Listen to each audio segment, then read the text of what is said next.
Hello folks, welcome to the Halloween episode of One Vannan, One Camera. Vault Boy stepping in where Deadpool is actually running a wee bit late. He's knocking fuck out of somebody somewhere, so hopefully we'll see him sometime soon. Shopping news: Poundland sells Ouija boards. Now when I got this news I thought, pish. But I was in Poundland and they are selling a Ouija board. Very controversial. I always knew when Poundland started to sell dildos, Poundland was only going in one direction and that was down. Party news. Parties all over the United Kingdom and Scotland have been busted by the police. There have been examples where parties have been 200 strong. They have been partying when partying is not allowed due to COVID rules. So for the police to be busting up illegal parties, and they're doing a good job. Lethal news. There have been lethal objects left on pavements. I'm not just talking about the lethal concoction of poison through dog food left on the pavement. I'm talking about lethal sharp fishing hooks being left in sausages on pavements for the dogs to eat up and then bleed out. But there's also another matter: sharp, dangerous items being left on pavements, so bikes go by, it obviously punctures the bike tyre and the bike rider having a massive injury. The people that are doing these lethal stunts right across the board are a bunch of evil, psychopathic bastards. Drinking news: Cat House Rock Bar and also the Garage nightclub are diversifying and are running their premises as a bar. Instead of Cat House being open at night, Cat House is open as a bar during the day. But there is an interesting caveat: it's a 16-day lockdown on bars at this point in time, and most likely the plan will have to go on ice for a wee bit. And by the time this video goes on YouTube, this 16-day thing will probably be long gone. As you can see, the no parking sign, a big massive red truck sitting on top of the no parking sign because it's a filthy little rebel. Thug life.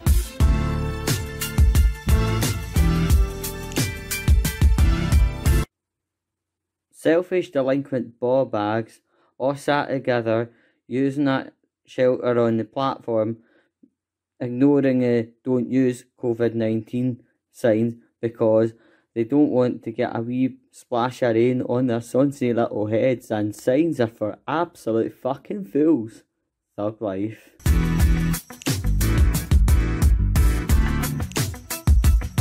Going into the local home hardware to buy yourself a mallet because you're in a new area and you don't currently know the area yet, and there's already people giving you dirty looks because you're not from the area, and if anything happens, Police Scotland turns up only after the incident's long done and dusted. You've got to protect yourself somehow. Glasgow life. When you're waiting for the rail replacement bus and you see the Reggie plate and think, oh my goodness, that was an old National Express coach once. And I remember the happy days of not so long ago where I'm sitting up in the back of the bus crisscrossing countries, trying myself to sleep in the back seat with My Chemical Romance. Glasgow life. It's such a Glaswegian thing to buy out everything on hire purchase, and when you go to buy your push bike at 300 you buy it out on hire purchase because it's such a Glaswegian thing to do. If you're not doing it and buying the thing out right, you are assumed to come from a place called High Wycombe. Glasgow life. I've just matched this on Tinder and we haven't met. Don't know who this could be, but sounds fun. Oh boy. This is just about to get wild, so turn that fucking camera off. Right. Which one of you useless dickheads don't know how to close the door on the way into the close? That was not me. Wasn't you then? Well, fucking one is. In future, fucking close it!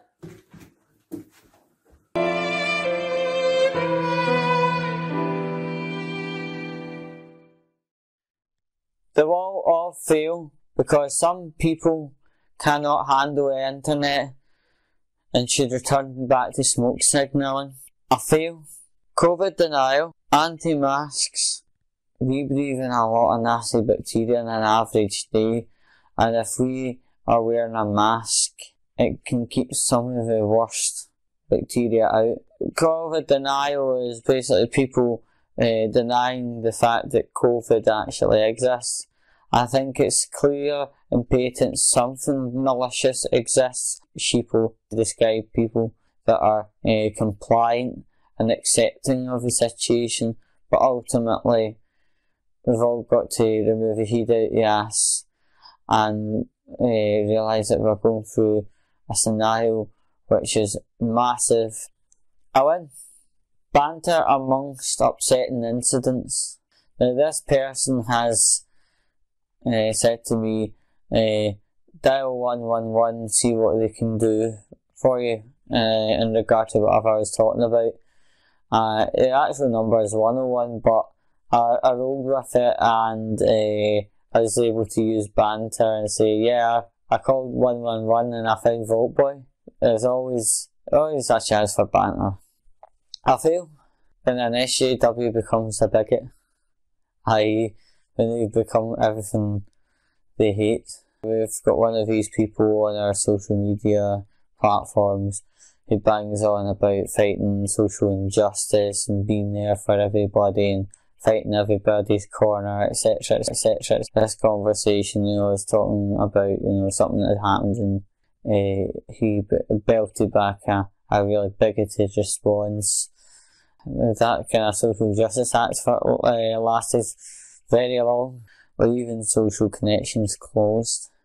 If a social connection closed on bad terms and bad feeling, to try and restart them, especially when there's so much water down the river, isn't going to turn out terribly well, to be honest. Sometimes it's better just kind of leaving things and moving on, because it's that age-old phase. If you pick up old scabs, things get irritated very quickly, so that's that.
Hey Andy, I'm back.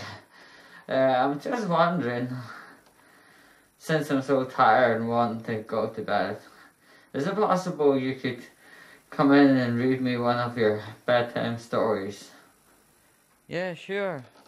Oh, wait a minute. I haven't asked Vault Boy. Oh, shit.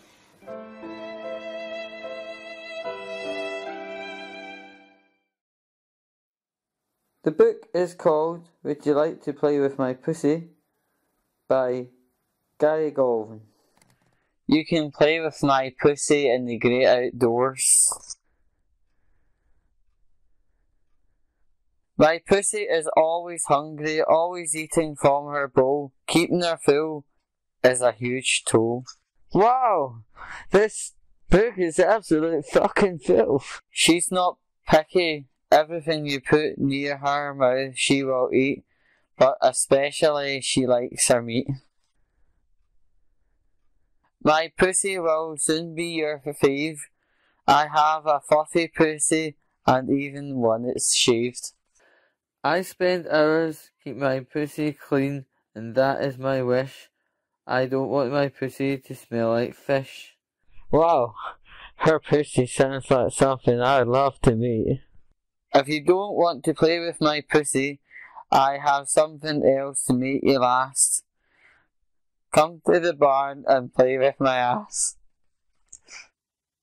And which one of yous believe I wouldn't be turning up to this episode? Especially when there's dirty stories about? So, we're at the end of the Halloween episode of One Vannan on Camera, and I just want to say thanks for being there and watching and sharing and stuff. We will be having a December episode, and I believe that'll be top of December. But I just want to say to everyone, stay safe, obey the rules. I know the rules are bind with regard to this COVID regulation stuff, but it's there to keep us safe. If it wasn't there, we'd all be probably riddled to some degree with this COVID disorder, you know. It's just absolutely grim. So yeah, I just want to say one and all, thanks for being there, thanks for sharing. Stay safe, wear your mask, use your hand gel, and take up any other advice as it comes. And we'll hopefully get through the opposite end of this horrible shenanigans together. So just want to say thanks for being there, and we'll see you in December. Catch you soon.